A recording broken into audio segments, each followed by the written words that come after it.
आए बच्चों क्लास 12 के चैप्टर 13 प्रोबेबिलिटी की एक्सरसाइज 13.4 के क्वेश्चन नंबर 6 सॉल्व करते हैं। तो क्वेश्चन नंबर 6 हमारे पास है, from a lot of 30 bulbs which include 6 defective a sample of 4 bulbs in drawn at the random with the replacement find the probability distribution of the number of defective bulbs। तो question कह रहा है कि एक bulb की lot है और उसमें 30 बल्ब हैं, उनमें से 6 बल्ब डिफेक्टिव है और हम एक सैंपल के रूप में 4 बल्ब ले रहे हैं। और जब 4 बल्ब लेते हैं तो हमें प्रोबेबिलिटी डिस्ट्रीब्यूशन कंप्लीट करके देना है कि जो 4 बल्ब हैं वो डिफेक्टिव है। तो देखिए बच्चों, हम लेट कर लेते हैं, let D for defective and N for the not defective और let X is the defective bulb. तो सबसे पहले देखिए बच्चों, हमारे पास जो टोटल बल्ब है, टोटल बल्ब हमारे पास है वो है 30 और डिफेक्टिव बल्ब जो हमारे पास है, डिफेक्टिव बल्ब वो है 6। तो नॉट डिफेक्टिव बल्ब जो हमारे पास बचे वो 30 माइनस 6 मतलब 24।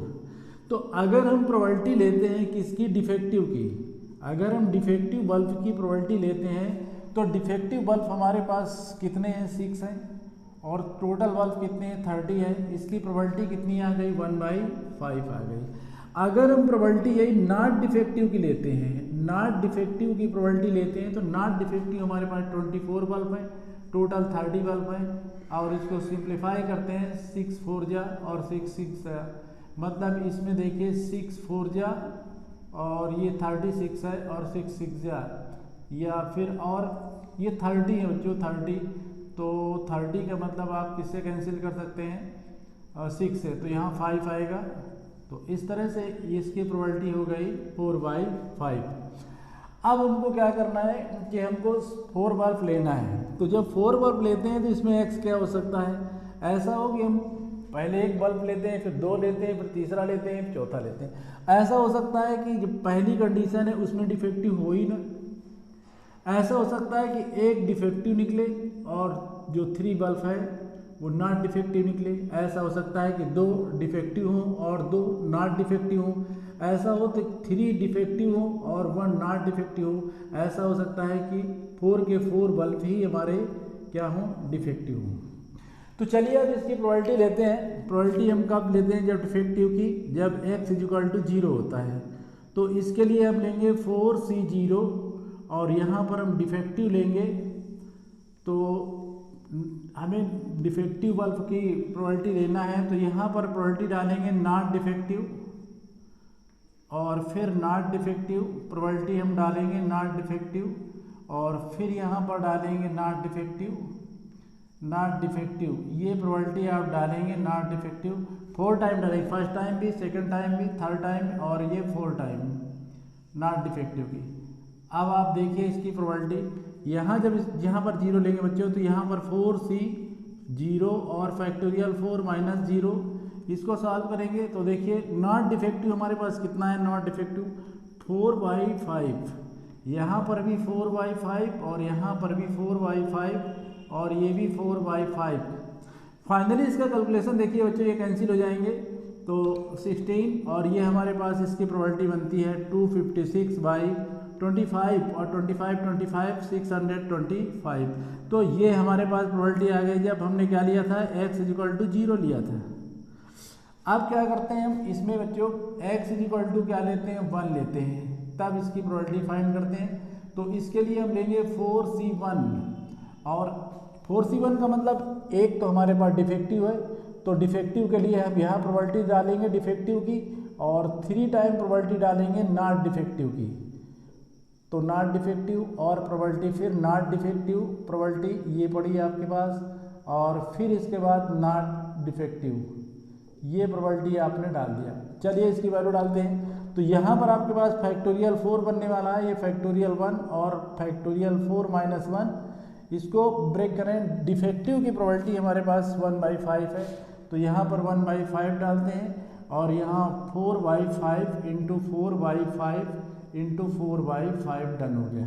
इसको सॉल्व करते हैं, 4 को बाहर निकालते हैं तो 4 और यहाँ पर ये 1 हो गया, तो फैक्टोरियल 3 बनेगा और यहाँ पर 3 ये कैंसिल हो जाएंगे और यहाँ पर फिर कंडीशन हमारे पास आए कितनी 4 4 जा 16 और 64 और डिवाइड में 625। फाइनली इसको जब फिर सॉल्व करेंगे 256 और डिवाइड में 625। इसके बाद अब लेते हैं जब पी एक्स इजिकल टू हमारे पास 2 होता है तो यहाँ पर लेंगे 4c2 और अब इसमें 2 टाइम लेंगे डिफेक्टिव और ये डिफेक्टिव की प्रोबेबिलिटी 2 टाइम लेंगे और 2 टाइम लेंगे नॉट डिफेक्टिव की प्रोबेबिलिटी। तो ये नॉट डिफेक्टिव हमारे पास है और ये नॉट डिफेक्टिव प्रोबेबिलिटी हमारे पास है। इसको सॉल्व करते हैं फैक्टोरियल 2 के साथ फैक्टोरियल 2 फैक्टोरियल 4 माइनस 2 बनेगा। इसको आगे सॉल्व करते हैं तो यहाँ डिफेक्टिव की प्रोबेबिलिटी हमारे पास डिफेक्टिव की प्रोबेबिलिटी 1/5 है। यहाँ पर हम 1/5 डालते हैं, यहाँ पर 1/5 और नॉट डिफेक्टिव की 4/5 है, इसको 4/5 डालते हैं यहाँ पर। इस तरह से ये क्वेश्चन आगे बढ़ रहा है। इसमें से हम 4 को बाहर निकालते हैं, 3 बाहर निकालते हैं, फैक्टोरियल 2 बचता है। इस फैक्टोरियल 2 को ब्रेक कर देते हैं, इसमें एक बार फैक्टोरियल 2 आ जाता है, फैक्टोरियल 2 से फैक्टोरियल 2 कैंसिल हो जाता है और यहाँ 16/625 बनता है। अब ये 2 से 2 को कैंसिल किया तो हमारे पास यहाँ पर बनता है 6 इंटू 16/625। इसको और सॉल्व करते हैं 96/625 बनेगा। इसके बाद अब हमको लेना है इसी के साथ px3 तो इसमें लेंगे 4c3 और यहाँ पर देखिए अब 3 टाइम जो है डिफेक्टिव बल्ब आएंगे तो उसकी प्रोबेबिलिटी डालना है, 3 टाइम डालेंगे डिफेक्टिव की प्रोबेबिलिटी, ये डिफेक्टिव की, और 1 टाइम डालेंगे नॉट डिफेक्टिव की प्रोबेबिलिटी यहाँ पर आपको डालना है बच्चों नॉट डिफेक्टिव, ये लो और इसको सॉल्व करते हैं। तो यहाँ फैक्टोरियल 4 फैक्टोरियल 3 के साथ फैक्टोरियल 4 माइनस 3 बनेगा और यहाँ 1/5 के साथ 4/5 आएगा यहाँ। इसको सॉल्व करते हैं, 4 को बाहर निकालते हैं, फैक्टोरियल 3 बनेगा और ये फैक्टोरियल 3 ऑलरेडी पहले से था, इसमें 1 बनता है और यहाँ 4/625 बनता है, इससे कैंसिल हो जाएगा। इसकी मल्टीप्लाई कर देंगे तो 16/625 बन रहा है। इसके बाद अभी आपको और भी फाइंड करना है और वो क्या फाइंड करना है, आपको लेना है यहाँ पर px4 तो इसमें प्रोबेबिलिटी लेना है, यहाँ पर 4c4 होगा बच्चों और यहाँ पर अब की बार जो प्रोबेबिलिटी लेना है 4 टाइम हमको डिफेक्टिव की ही प्रोबेबिलिटी डालना है। यहाँ डिफेक्टिव की प्रोबेबिलिटी आप 4 टाइम डालेंगे, ये 4 टाइम आपने प्रोबेबिलिटी डाल दिया। इसका सलूशन 1 होगा बच्चों, इसका सलूशन आपके पास 1 होगा, लेकिन ये 1/5 और फाइनली इसका जो आंसर होगा वो हमारे पास कितना बनेगा 1/625। अब इतना कंप्लीट करने के बाद आपको क्या करना है, अब टेबल तैयार करना बच्चों। तो टेबल आप इस तरह तैयार कर सकते हैं। टेबल जब हम लेंगे तो टेबल यहाँ पर देख लेते हैं।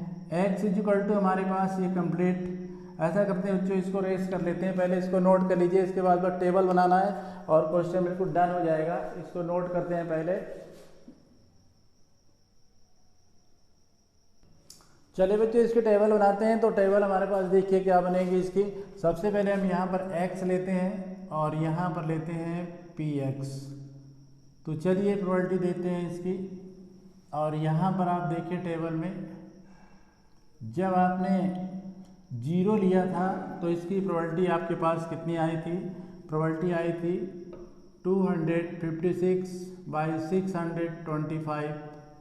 जब आपने x की जगह 1 लिया था तो भी आपकी प्रोबेबिलिटी 256/625 ही आई थी।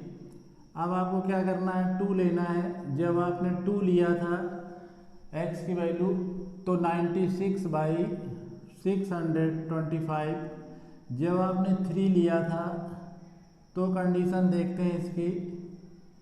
जब आपने 3 लिया तो प्रोबेबिलिटी आपको कितनी मिली, इसके लिए 16/625। जब आपने 4 लिया तो 1/625। तो इस तरह से ये आपने कंप्लीट कर लिया क्वेश्चन और ये क्वेश्चन आपका डन हो गया। ये आपने इसकी टेबल भी बना दिया, डिस्ट्रीब्यूशन टेबल आपकी कंप्लीट हो गई। इस तरह से बच्चों क्वेश्चन आपने इजीली डन कर लिया। नेक्स्ट क्वेश्चन अभी देखेंगे।